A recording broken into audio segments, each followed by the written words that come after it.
As you know, Yale has a policy of freedom of speech. Guys, come on, grow up. Free speech is what you're allowed to talk here, and no allowed to protest. Disrupting the free speech. You're disrupting us. So the professor you just saw trying to keep order as Yale Law students protested a free speech event. And that professor is now calling out her school for not disciplining those students, saying, quote, "This can never happen again." Vivek Ramaswamy is a Yale Law School graduate. He's a biotech entrepreneur and author of the upcoming book, Nation of Victims, and he joins us now. You know, we were discussing this earlier, Vivek. There have always been student reactionaries, revolutionaries, change agents. It just seems the difference now is the revolution is against foundational American values like free speech. Here's the question. Is that new from what you saw at Yale? Look, I was at Yale and at Harvard 10 and 15 years ago. I think a lot of those institutions are fundamentally different places today than they were then. And I think the question for the American university is this.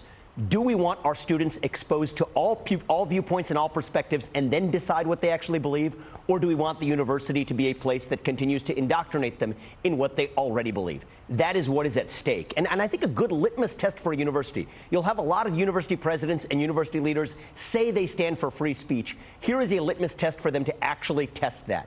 If students on the other side of the political spectrum, today, let's say it's students on the right, adopted the same methods of shouting, of using expletives, of using threats to silence the other side, would your response be the same?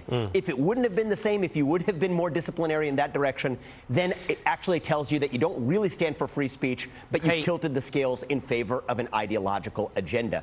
And part of what I say is, look, students have the right to protest. That's part of actually your education, but part of protesting means you also bear the consequences of that protest. It's part of what made civil rights justice warriors admirable 40, 50, 60 years ago. I think students can't have a free lunch to know that they can disrupt events, but to be able to do it without actually facing the consequences. That's where we are today. Real quick, Vivek, I want to save time for a second topic. Do you think what we're seeing is that universities indoctrinated students to be like this, or students are now in control of universities? It seems like the students are in charge. I just don't know how they got that way. Yeah, it's an interesting point you bring up, Will. I think it is a little bit of both. It goes in both directions, but I think actually a bigger problem is a quiet one. It is the rise of the managerial class within the universities. Because before, yes, professors used to be left-leaning, but a lot of professors classically still favored all viewpoints being heard.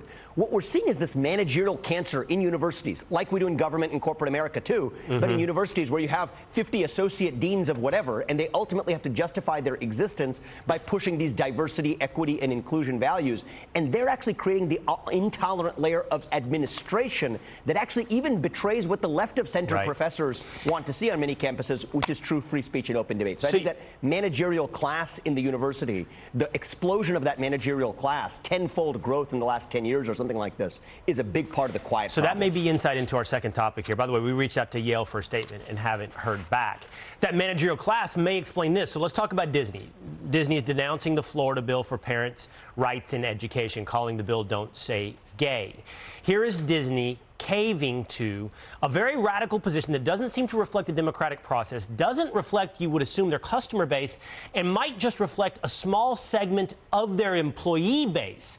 So really forsaking the majority every step of the way. Why, and will Disney pay a price? Yeah, so let me give you some insight. And this may actually even be confusing to a lot of people who see Disney doing business in countries ranging from Japan to cruise lines going to islands in the Caribbean where gay marriage is banned, where they don't say a peep. Why is that? So a lot of people look at this situation and think that CEO Bob Chapek was bending the knee to 20 employees who complained about him and are confused about why he's doing it. There's a quieter undercurrent here too, Will. If you look at who are the top shareholders of Disney, it is BlackRock, State Street, and Vanguard, the three largest asset managers in the United States, who collectively manage over $20 trillion, by the way. That's more than the GDP of the United States, who are the shareholders, technically the bosses of the CEOs, who quietly tell them that exactly these are the kinds of social agendas that they want to see them pushing.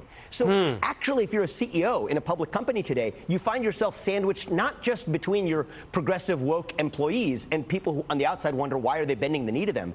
It's that when you look at your alleged bosses, the quote-unquote shareholders, they're actually quietly whispering in your ear that they want to see you doing the same things too. So it runs far deeper and it's far more complicated. But the problem, Will, and you know this well, is that those shareholders aren't the actual shareholders. They're actually the everyday citizens of this country who entrust those institutions with their money. To manage but those their institutions, I think, are betraying their true clients by telling these companies, Disney, Nike, Airbnb, et cetera, that you got to actually behave this way. That's what we have to do next. It's a complicated equation. But that's what we have to do next now then.